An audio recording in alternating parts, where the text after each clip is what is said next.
Ontario NDP critic for education, and I'm joined this morning by members of the Ontario Autism Coalition, including Kate Dudley-Logue, Vice President of Community Outreach, and Michelle McAdam.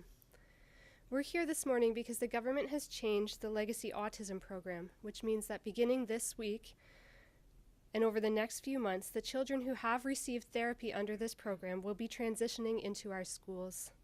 This means as many as 4,000 children, many of whom have never attended school, will be joining our schools. However, the government has not created any kind of transition plan for these children. They have not informed school boards that these children are coming. They have not provided any additional resources to schools, even though our schools are already unable to provide the level of support needed by children with accessibility needs.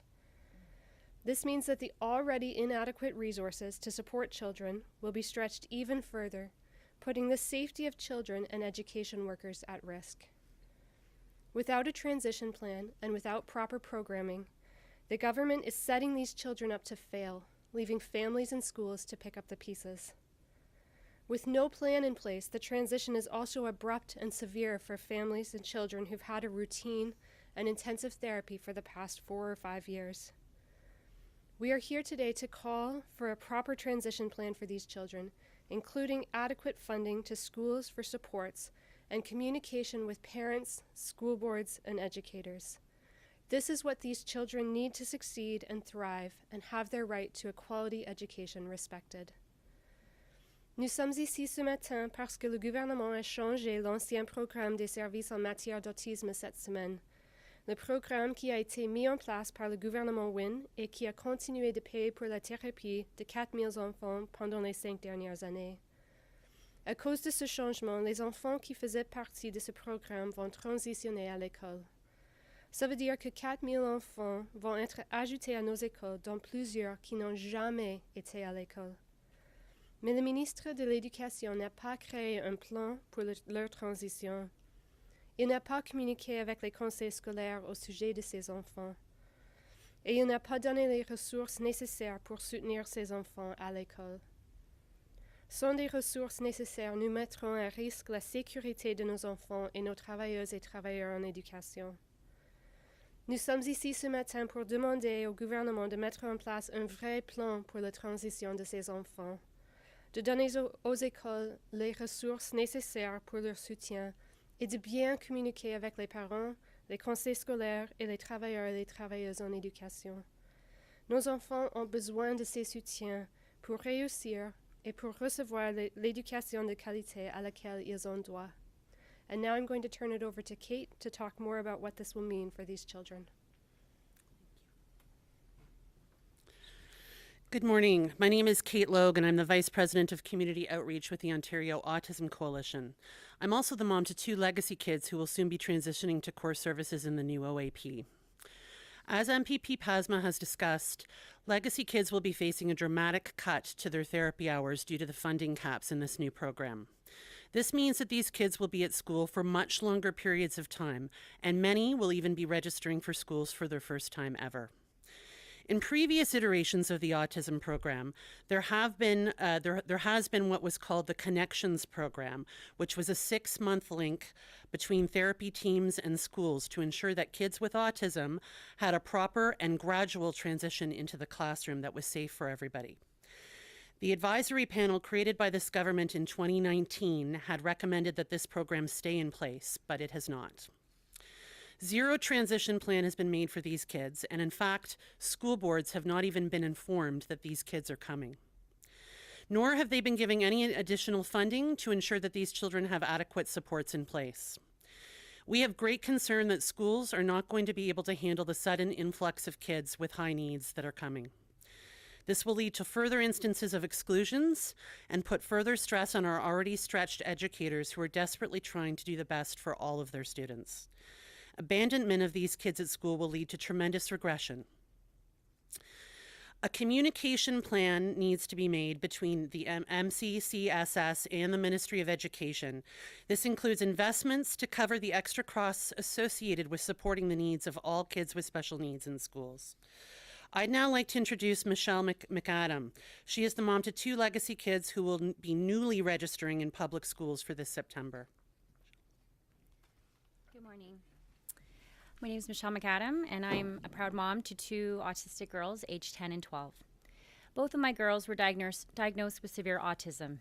They're both nonverbal, flight risks, and rely on their dad and I for everything, from feeding, dressing, bathing, toileting, etc. My girls currently attend an ABA center in Durham full-time, and that means 5 days a week. Over the past few years, we've seen tremendous growth in both girls. Two of their biggest areas of growth would be communication and their self-help skills, specifically feeding. Both girls are learning to use assistive technology, such as their iPads, to communicate their needs. And my oldest daughter, who again is 12, just recently started eating solids. She was eating baby purees up until last year. And this is due to the tremendous efforts of her therapists. Their growth has been due to one thing: consistency. Having the consistency of the ABA program and the routines that they have has been life-changing for them. As of September, however, both my girls' hours will drop dramatically due to the significant decrease in funding they will receive. Because my daughters are aged 10 and 12, and due to discriminatory age caps of the government's current funding program, even the max amount of funding will not allow them to go for full days. They will go to about 1.5 days of therapy as compared to their 5 days they do now.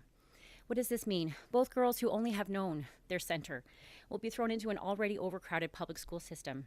That consistency that they've known will be gone as they are faced with having to attend 2 different schools, take buses for the first time ever, be placed in before and after care, because I work full time, and this before and after care may not be equipped to support their needs, all the while being nonverbal and not understanding what's happening to them. As mentioned, in the past there have been transition programs, and these transition programs are not in place for them. They're being thrown to the wolves, essentially. When this ministry made the announcement in March that kids currently in service would be moved to the new core services program when their service plans were up, I was in full panic mode. My daughter's was ending in April, and my other one is ending in June. I knew their therapy hours would drop significantly, and they would have to attend public school. Being in education myself, I knew that I'd had to start making phone calls ASAP, and that there may not possibly be room in a small class placement for them, let alone in the middle of April. Since then, I have registered them at a local school, and they do have small class placements there, but unfortunately, they cannot give me any assurances that they will have room for them in their small class placements. And if they are put in a regular stream classroom, I don't know if they'll have EA support. My biggest fear for my girls is the safety, being flight risks, and having no fear, and of course, regression of the skills, because not having the consistency of their therapy. Being in education myself, I know the lack of supports in schools, and I see these classes that are exploding, and I see the overwhelmed teachers. Now add on this tsunami of these high needs kids that are entering schools in September or in the next few months, you're going to have a lot of stressed and a lot of programs that are just overflowing and stressed teachers. Schools and school boards are not addressing this issue right now because they don't really know what's happening, because the government has not planned that far ahead and has not communicated this fact. And I've spoken to CERTs, colleagues, people up in higher ups, admin. They don't even know this is happening. I'd just like to conclude that the stress that this has added to my life is tremendous. I've had to take time off work to ensure things that are somewhat in place for them in September, but there's still so many unknowns.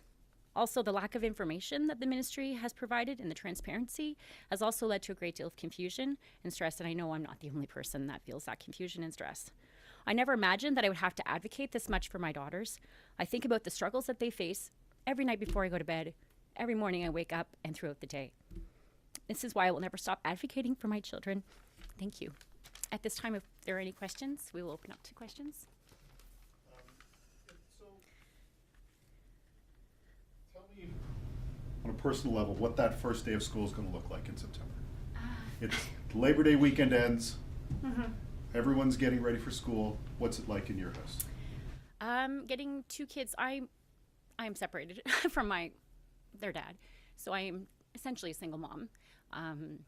In the mornings, it's hard getting out the door with those 2, but it's going to be challenging. I'm going to have to get some support, maybe some from family, just to get them to the school that day. I'm also working that day, so I will have to be at my school that days, so I will have to just get support, maybe a family member, my parents who are elderly. But I will try to get somebody to help me to get them out the door and out to school that day. But it will be stressful, and I don't have a way of communicating that to them and explaining, you're not going there anymore, you're going here now 3 days a week or 4 days a week. So that the nonverbal aspect adds a whole level of, stress and difficulty. Can I ask, the people that are helping these kids with their verbal skills and helping them along, where are those specialists going now? Because those people still have jobs supposedly. Where are they going now? Where's that funding going to, and where are those specialists going to help with their skills? The people that work with my children? Yeah, where are directly? They're still there, and I would hope they would still help with the transition program. I've been told that they'll be helping with, they offered to come and visit the school. Again, some schools are not always open to that, having outside agencies coming in. So I would hope that they will allow these agencies to come in and help with some of the transition for the girls. But again, this is April, so I was just going to say, in previous iterations of the program, there was something called the Connections program, and that would keep therapists that had previously worked with the children in contact with the schools for about 6 months. There'd be regular meetings, there would be observations of how the child is doing in the classroom, so they could then apply recommendations to the teachers. None of that is happening now. That program was completely abandoned when this government changed the Ontario Autism Program. So now it really is like these kids are just being thrown back into the school system, and best of luck to you, So, but where do these therapists go then? They were doing good Well, work. So where do they go into the system? The autism program is finally moving very, very slowly. So they will start doing therapy with new children. there are definitely wait lists. Yeah. There's lots of people on the wait list, as we know. There's 60,000 kids waiting. So that part isn't necessarily a problem. What the problem is there should be a transition plan in place. That is, children with autism are all about routine for the most part. Many of them, and these kids have been in full-time therapy for 5+ years. This is a huge change for them. One that is really, clinically, it's not ethical to just sort of throw them back into school without some sort of proper plan in place. You're saying a child with full-time therapy who works one-on-one with a therapist is now going to be in a busy classroom without that full-time care. Yeah, schools With a ratio of 10 to 1 or 6 to 1, depending on if the school board has the room for a special class placement. Yeah. We've been trying to sound the alarm bells on because the Ministry of Education nor MCCSS had let the school boards know that this was happening. So these are all the children who had been in therapy for all of these years. They're now being forced to transition to the new program. Most of them will stay in some amount of therapy, but it'll be, because of the funding cuts, it'll be a very, very small amount of therapy. Like they'll be cut down by half, likely 3/4 of what they'd been experiencing before, and it'll happen very suddenly. So, Have you had any conversations with either ministry about this? We flagged it in March, early March, with the Ministry of Education, and we've been speaking publicly on social media as well. Our communications with MCCSS have not been fantastic, but we have tried to let them know as well. The Ministry of Education says that they've flagged it, but to our knowledge at this point, they still haven't really let school boards even know, and this was starting April 1st, so it's happening now. I've spoken to colleagues in various schools, spec ed colleagues, and superintendent even, and it didn't seem like there was a plan in place quite yet, and they're kind of scrambling. And I've been speaking with trustees over the past month about cuts, and most of them have had no idea this was coming. So the province is now, the Ford government is now on its 4th minister for community and social services. Yeah. What does that tell you about how this government treats this file? Yeah, I mean, it doesn't feel great. And every minister has sort of brought something different. We're hopeful that this new minister will take things a little bit more serious. Certainly he has opened some communication pathways so far in the few short weeks, so that looks hopeful, but it's all about the action that happens. So we're sort of waiting to see what might happen moving forward. So has the new minister open communications with you more than his predecessor? I mean, it's only been a few weeks. There's not been official meetings, but we've had representatives be here, and he's come up and introduced himself and suggests that he's open to meetings. So, so we're feeling good about that, and we hope that we can have a better relationship moving forward. Previous minister was not as No. not as open to meetings and communication No. as yeah. Sorry, I got here late. If I've missed something, I apologize if you've already said it. Which ministry is responsible for this change? Is it education or social services? That's a great question, and I don't really have the answer for that. I believe that, previously I mentioned there was a connections program that was likely, I would assume, likely covered by MCCSS. But, this government did, back in 2019, promise our community wraparound services. They said they were tearing down the silos and offering wraparound services, and that really hasn't happened. We don't see a collaboration. It was us that had to tell the Ministry of Education that this was happening, and they were a little bit like, oh, okay. So there doesn't seem to be a lot of communication happening there. You're saying the Ministry of Education was not aware that this They was were even not happening? aware that legacy kids were being transitioned out of the old program and therefore being sent to school. But that's Yeah. a social services decision.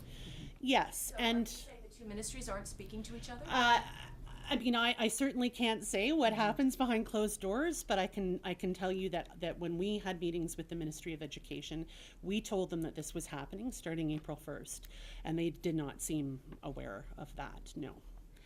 If I can just add to this. So there was an announcement back in March that any child whose behavior plan ended on or before March 31st would not get any extension, or anyone who is ending, their BSPs ending March 31st or before, would get a 6-month extension. That would carry them into the school year. Anyone after that, you're done. You're transitioning to the core services. Your funding is getting reduced. So that's one of my daughters. Both of them actually, but one, my youngest one, hers is April 1st. She missed it by 1 day. She missed the extension by 6 months by 1 day. So what does that mean is that in April, she could technically transition to public school right now, but we're able to use some of the funding that we have now, and the two of us are able to keep her there till June. Unfortunately, we're going to have to pay out of pocket for some of that, obviously, but that's what we had to do because otherwise we'd be throwing her into a school in April. I don't think everybody has the luxury that we have, or the knowledge of the system to do that. And some parents are going to have to be sending maybe their kids in April and May. There wasn't very much forethought put in to do this sort of in the middle of the school year. They don't hire in when April. A child would, So. Because in the middle of a school year, it's very hard for schools to obtain extra support. They don't. For new Yeah. children to be starting, specifically children with high levels of need. Yeah. So Again, my kids are going in September, but what's going to happen in September, we will wait to find out. My last question, I apologize. Is there added value? Could it be a good thing to have these kids back in schools in a school environment? My plan was all along to at some point have them go back 1 or 2 days. They do need that social piece. It's very important for them to get that social piece. They don't always get that where they are in a center where all the children are either nonverbal or not socially aware. So yes, they do going into school 1 or 2 days if the supports are there. I have no problem sending my kids if I know that they're going to have an EA that's going to make sure they don't run out the front door and onto the busy street. That's just my biggest fear. Both of my kids wander, they elope. They don't know fear. My daughter climbs. She puts objects in her mouth that is not food. So, they're not aggressive, but some kids are aggressive. So, these are all fears. The safety is the biggest thing for me. yeah, I would have to say our argument is not about the kids going back to school. It's probably in many cases it's time, but ethically and clinically it would be more of a gradual process, and you would be making sure that they were being sent to a properly supported environment that's suitable to teach them in a safe and meaningful way. And what we're seeing in schools right now is it's a mess. The support is not there. Schools are struggling really, really, really difficult. I mean, there's exclusions happening. Yeah. It's rampant right now. For families to get calls in the morning, we don't have an EA to support your child. You'll have to keep the child home. And we can't help but think that this is going to lead to more of that. So. And with COVID, the schools are already at this point in the stress level, and the kids are, you know, the mental health of the kids and the adults in the building is at its low. It's low. So to add on, you know, these lovely children that are coming in, I can't imagine how that's going to add to the stress of the current teachers and schools. So anyway, Thank you. Thank you. thank you. Do you want to come up quickly for